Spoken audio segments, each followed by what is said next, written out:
Amados, mais uma vez, que a graça e a paz de nosso Senhor e Salvador Jesus continue reinando sobre nossos corações. Os irmãos perceberam que antes eu trouxe uma pequena mensagem aqui a respeito do sacrifício das 7 lições, as 9 lições, aliás, as 9 lições de Jesus no Getsemane. E eu estou aqui para dar continuidade aos estudos nos quais estamos aprendendo juntos, e por eu ter passado pelo estudo da Escola Bíblica Dominical, o que pude aprender, então eu tenho procurado a compartilhar aquilo que certamente está preenchendo o meu coração, com o desejo de alcançar o seu coração, fazer com que você venha também tomar posse de bênçãos que o Senhor tem reservado e reservadas para você. Bênçãos incontáveis, bênçãos sem medidas, bênção sem par.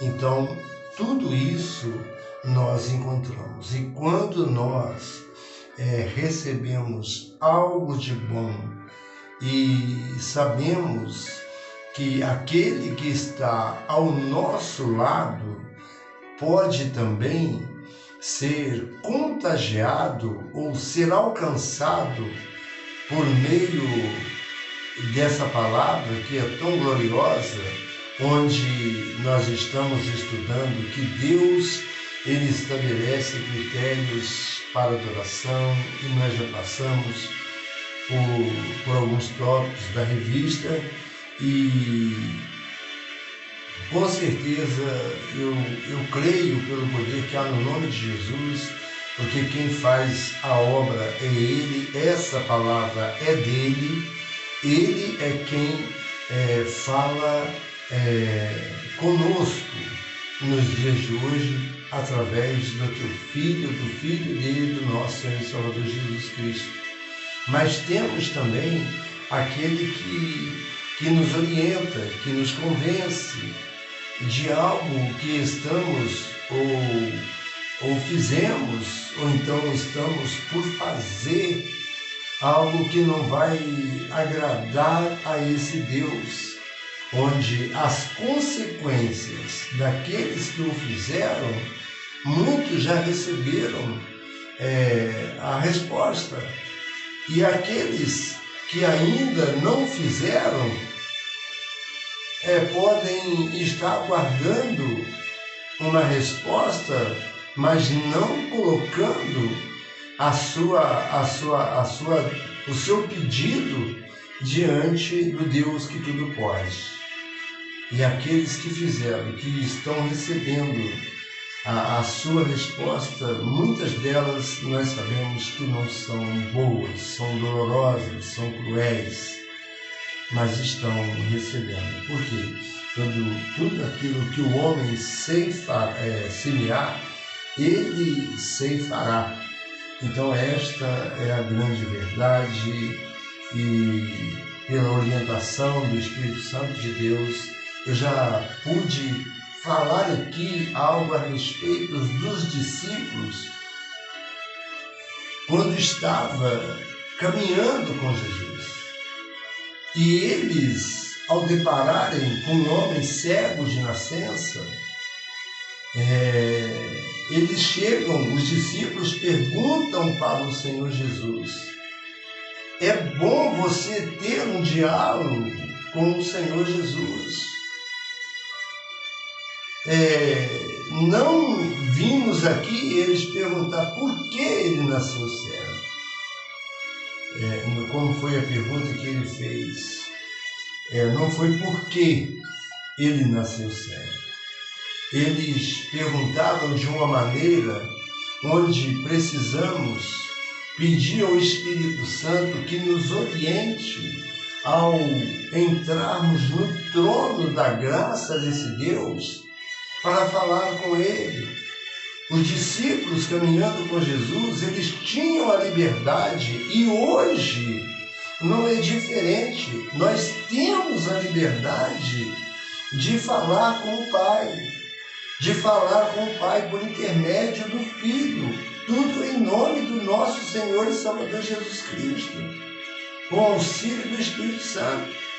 Então, aqueles cegos de nascença, eles, ao depararem com aquele cego de nascença, ele chega para Jesus e pergunta apenas da seguinte forma: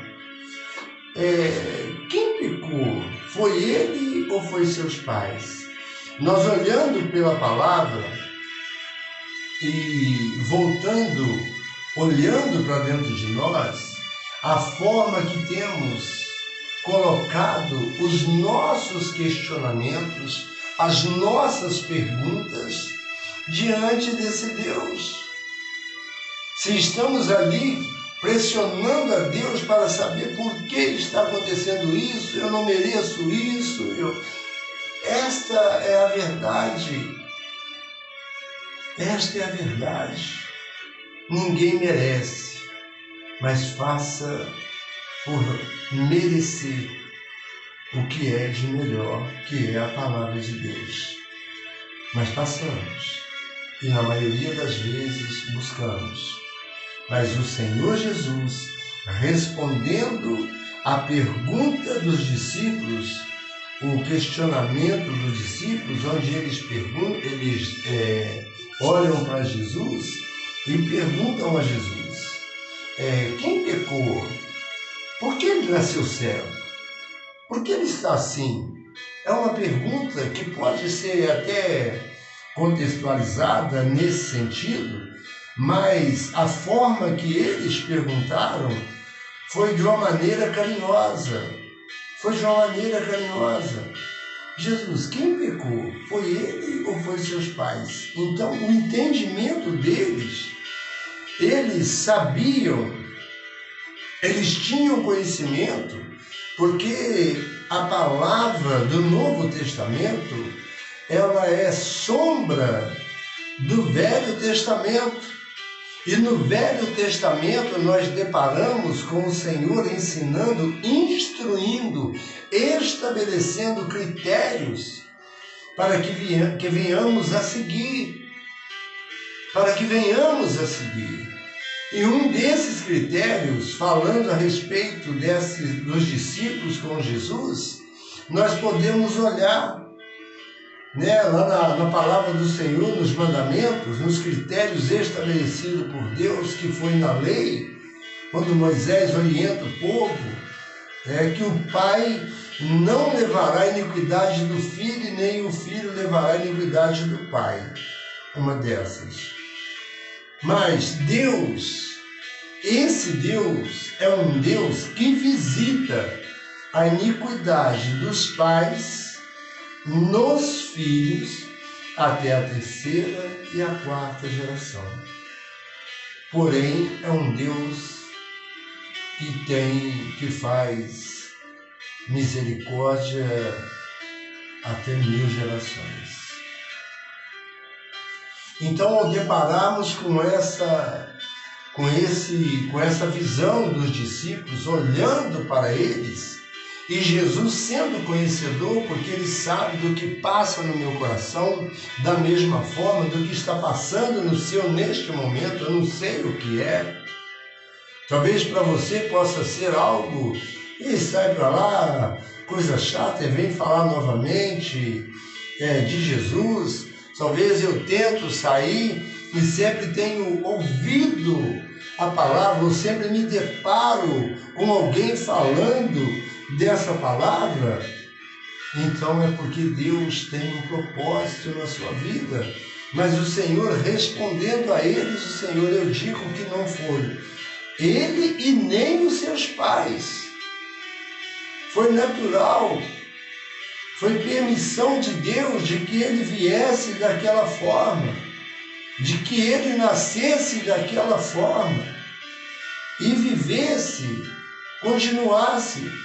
Mas só que ele nasceu e Deus tinha um propósito por meio do Filho que é o nosso Senhor Jesus Cristo, que é o médico dos médicos, o Rei dos reis, o Senhor dos senhores, o príncipe da paz, a estrela da manhã. O Senhor Jesus, conhecendo a vida daquele homem, eu digo que não foi ele nem os seus pais, mas ele veio para que fosse manifesto a glória de Deus. Então foi necessário, onde Jesus, sendo Deus, tendo todo o poder, onde poderia usar o seu poder para não ser crucificado, onde se ele quisesse invocar uma legião de anjos, o Senhor enviaria, mas ele não, ele vai e se entrega. Mas ele mostra para as pessoas, mostra para os discípulos e está mostrando também para nós que nós precisamos entender que muitas das vezes o que você está passando pode ser que o Senhor esteja visitando a sua vida pela iniquidade que seus pais cometeram. É algo mais ou menos assim o que o Senhor Jesus estava perguntando, estava falando com eles. Não foi ele que pecou. Muitas das vezes nós entregamos ou andamos por caminhos desconhecidos e sem perceber nós estamos pecando e vamos ter consequência daquele pecado, daquele ato no qual eu não pedi a Deus a orientação para assim o fazer. Então é algo que precisamos estar convictos de que Deus, Ele é o Deus, o mesmo, ontem, hoje e será eternamente. Então ele olhando, e tinha, como tem, todo o poder, ele olha, eu digo que não foi ele nem seus pais, mas ele nasceu assim para que a glória de Deus fosse manifestada. Então Jesus vai lá e cura aquele cego. Aquele cego que não nasceu daquela forma por consequência do que seus pais fizeram e nem do que ele fez com as suas próprias mãos para ficar daquela forma. Ele veio porque Deus tinha um propósito na vida dele. Eu não sei se há na Bíblia orientação que após ele ter sido curado, se encontra em mais alguma passagem. O Senhor está me mostrando aqui qual foi a atitude daquele servo depois de ser curado, sem antes ter cometido pecado e sem estar trazendo também, sendo visitado pelo pecado dos pais que os antecederam, né? Então, tudo isso nós precisamos pensar. Então eu não sei se você está vivendo uma vida onde você pensa, você até diz, isto é hereditário porque meu pai teve isso, isto é assim. Eu quero dizer para você que o nosso Senhor pense numa coisa grande. Gostaria que você pensasse em algo imenso. Mar, uma suposição, não é nada diante do nosso Senhor. Deus é muito maior. Este mundo, Deus é muito maior, porque Ele mediu a areia das praias do mar com a palma da sua mão, foi medindo.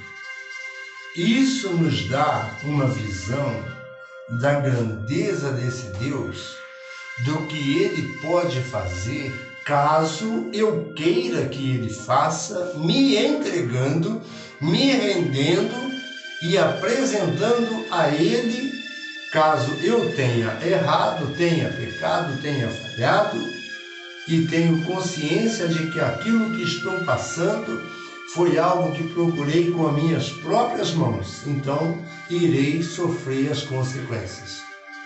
Porque todo aquele que semeia, tudo aquilo que o homem semear, isso também ceifará.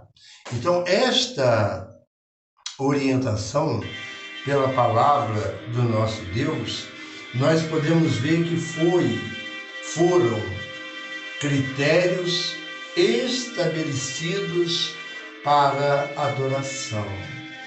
Critérios, isto no tempo da lei, e agora estamos aqui deparando com alguém que é maior que Moisés, que é superior a Moisés. Mas Moisés não podemos jamais rejeitar o seu legado que deixou para que nós venhamos a examinar o que o Senhor nos concedeu. Sendo que Jesus, como eu disse ontem, Jesus não veio para revogar a lei. Jesus não veio para revogar a lei, mas sim para cumprir. E ele cumpriu a lei. De que forma? Obedecendo a lei. E nós sabemos, em todas as áreas em que os fariseus estavam ali, os escribas e os fariseus estavam sempre prontos, sempre preparados para colocar Jesus à prova, em questionamento na lei de Moisés. Todo aquele que era pego em ato de adultério era apedrejado. Então, nós sabemos daquela mulher pecadora, a mulher adúltera, né? Nós sabemos, a mulher pecadora. Então, Jesus, ele abaixando, creio eu que olhando, talvez estivesse escrevendo no chão, não sabemos o que ele estava escrevendo. Mas podemos, pelos olhos da fé, podemos até imaginar e nos perguntarmos para nós mesmos o que ele estava escrevendo, dando a entender que não estava dando importância ao que eles estavam fazendo. Mas Jesus os repreende, eles, dizendo, né, e escrevendo ali, quem entre vós não tiver pecado, que atire a primeira pedra. Então eu vou pensar da seguinte forma, para ter um entendimento. De repente,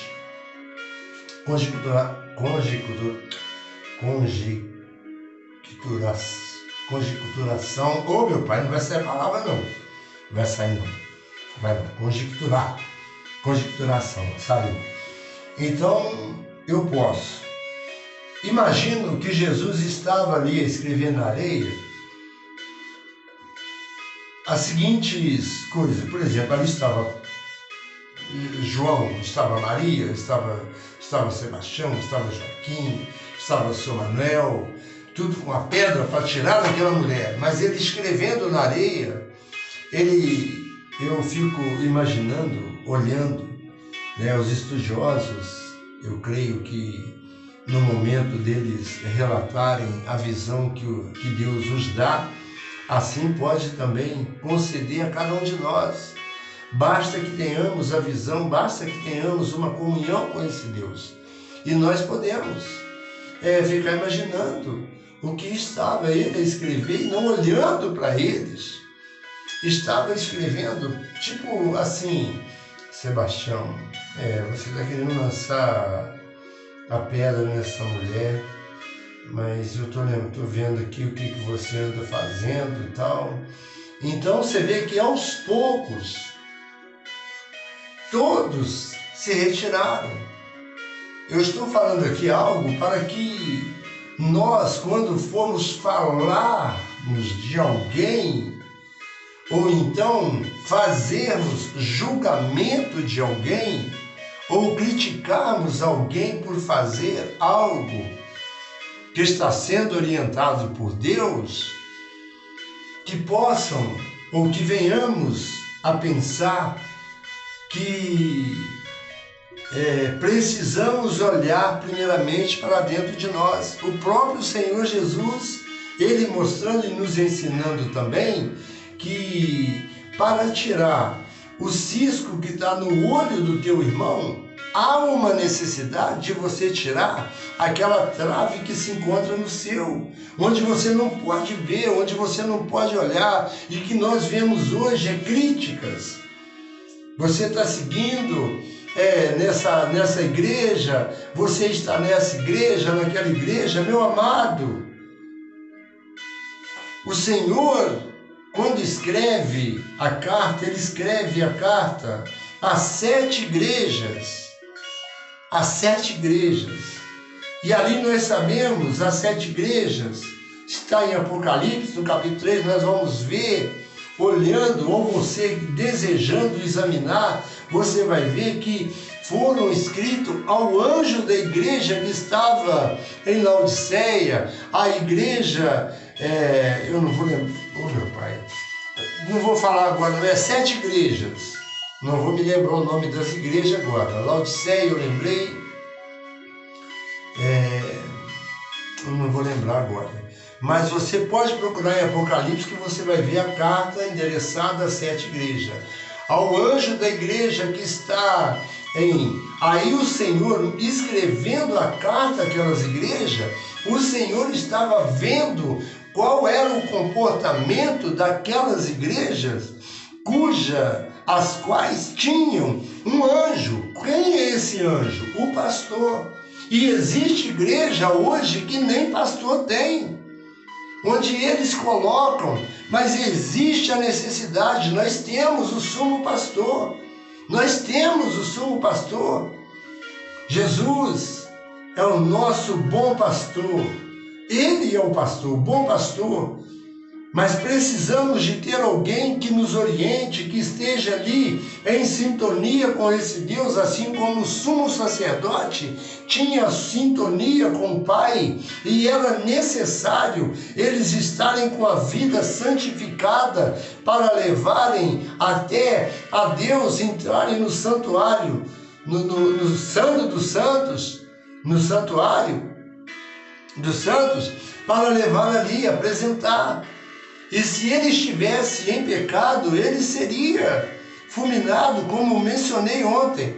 Mas hoje não há mais necessidade disso. Mas as cartas endereçadas às 7 igrejas, que elas permaneçam do jeito que estão. Se estão seguindo, se estão entendendo e creem que a forma que estão seguindo está certo, no fim nós vamos ver a diferença. A palavra nos diz, nós vamos ver a diferença daquele que serve a Deus e daquele que não serve ao Senhor. Isso é o que precisamos ter de convicto na palavra do Senhor. Precisamos entender, de fato, se somos servos ou se somos criticadores, né? Não vou falar. Se somos de contenda, contencioso, né? Se estamos ali para contender, não. Caso você tenha um verdadeiro encontro, você vai se deparar com um local onde o Senhor te orientará. E você verá que não há necessidade de ser acrescentado mais nada. Nós não estamos mais no tempo da lei, mas precisamos seguir a lei soberana, que é a lei de Cristo. Que é amar a Deus sobre todas as coisas e o teu próximo como a ti mesmo. Nisto se resume todos os 10 mandamentos do nosso Senhor. Falando com autoridade no nome de Jesus, porque tenho pedido ao Senhor para que eu, ao ser usado por Ele, não fale aquilo que eu queira falar, mas sim aquilo que seja preciso falar para que você entenda. Se você até está indo na igreja e não está vivendo uma vida condizente ao Senhor, saiba que Ele está te contemplando, Ele sabe o que você está fazendo. Porque Ele, ao endereçar a carta às 7 igrejas, Ele mostra, Ele orienta. Esta igreja é assim, é assim, é assim, é assim, é assim. Igreja de Laodiceia, igreja de Pérgamo. Deixa eu ver se eu vou... Apocalipse, falando aqui, eu vou olhando, só para nós, o Senhor eu quero entrar numa lição, mas quando Deus toca, então temos que procurar e falarmos. Não há como deixarmos de falar, né, daquilo que temos visto e ouvido. Olha só, Apocalipse capítulo 3, olha só, eu vou ver aqui as igrejas. Começou a folha agarrou na outra de novo. Ô Jesus. Dedicação das 7 igrejas da Ásia. Dedicação das 7 igrejas da Ásia. Haviam 7 igrejas. Dedicação. No título da minha Bíblia, em Apocalipse, no capítulo 1, a partir do versículo 4, tem um título, e esse título é Dedicação às 7 igrejas da Ásia. Uma delas, a primeira, talvez você saiba de cor, melhor do que eu, para guardar, e isso pode cair até numa gincana, né, que a esposa do nosso pastor quer fazer um desafio, e os embaixadores do rei, eles sabem quais são os capítulos, quantos livros tem o Velho Testamento, quantos livros tem no Novo Testamento, e passam por aquela gincana, a gincana onde tem que responder com o capítulo, ou citar onde se encontra escrito o capítulo, o versículo tal, ele tem que citar aquele versículo e também dar o endereço onde se encontra escrito, e para a honra e glória do Senhor, desse nosso ministério, onde teve reunião, o acampamento, do encontro dos embaixadores, por estarem sendo bem instruídos, eles trouxeram as suas medalhas. Foi honra, primeiramente para os pais que estão ensinando a criança o caminho. Então precisamos. João em Patmos, a visão de Jesus glorificado, mensagem às igrejas da Ásia. Aqui já se encontra o título a partir do capítulo, do versículo 8, do primeiro capítulo de João. E então, João em Patmos. Nós sabemos que João, quando se encontrou em Patmos, o Senhor orientando a ele para que ele escrevesse, né, as igrejas, que orientou a João, e assim João escreve as igrejas. Então ele coloca aqui, carta às 7 igrejas da Ásia, primeira carta que foi endereçada foi a igreja de Éfeso. A primeira carta foi a igreja de Éfeso. E se você meditar qual era o comportamento da igreja de Éfeso, você pode olhar para dentro de você e deparar com como era a forma que aquela igreja estava vivendo. A quarta carta às igrejas a quinta carta é a igreja de Tiatira, a igreja de Tiatira, a igreja de Sardes, a igreja de Filadélfia, a igreja de Laodiceia. Então nós vemos aqui as 7 igrejas, mas faltou a igreja aqui, que eu não citei. A terceira igreja foi a igreja de Pérgamo, a segunda longe da igreja que está em Éfeso. Carta às 7 igrejas. Então Éfeso, Pérgamo, e essas são as 7 igrejas. Está em Apocalipse, você almejando, você desejando, você sendo incomodado ou impulsionado pelo Espírito Santo em meditar na palavra do Senhor. Como diz o salmista, no capítulo, no salmista número, no Salmos número 1, bem-aventurado o homem que não anda nos conselhos dos ímpios e nem se assenta na roda dos escarnecedores, antes tem o seu prazer na sua lei medita de dia e de noite.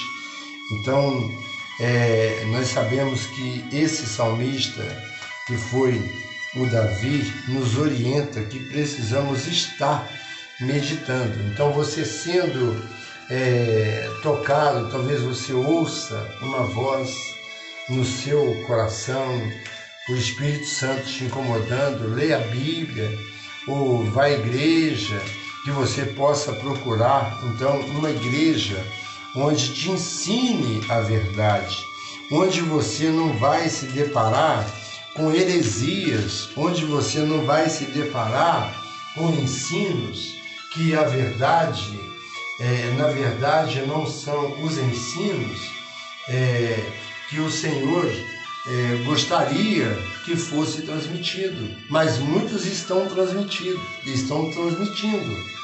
E a verdade é que muitos têm encontrado o Senhor.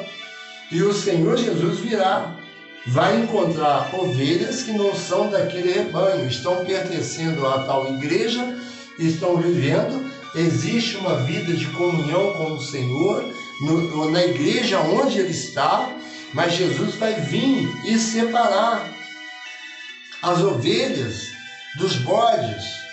O Senhor vai vir separar. Então, aqueles que são dele. Qual é a igreja verdadeira? Então, a igreja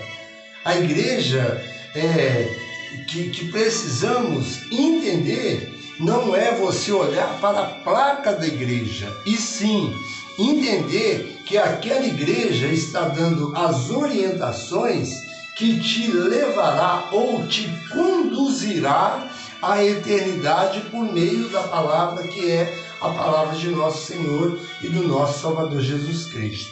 Essa é uma grande verdade, e o Salmo, quando ele fala dessa forma, que primeiro eu até abri aqui, bem-aventurado o varão que não anda segundo o conselho do ímpio, nem se detém no caminho dos pecadores, nem se assenta na roda dos escarnecedores, antes tem o seu prazer na lei do Senhor, e na sua lei medita de dia e de noite.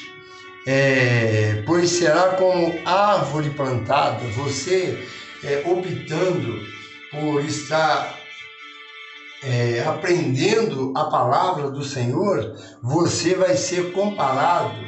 Olha só como o salmista ele expressa de uma maneira que nos faz, ou que nos conduz, que nos leva a pensar se de fato e de verdade queremos ser comparado ou sermos comparado a essa árvore, pois será como a árvore plantada junto a ribeiros de águas. Se você optar pela palavra, não dando crédito àquilo que o mundo te oferece, não se saboreando dos prazeres que o mundo tem colocado diante de você, meu amado, você será como uma árvore plantada, junto aos ribeiros, junto a ribeiros de águas, a qual dá o seu fruto na estação própria, cujas folhas não caem. Você jamais irá se cair no sentido, as folhas jamais se cair no sentido de se estar fraco ou de estar se enfraquecendo, onde você vai se perdendo as suas forças e você vai caindo.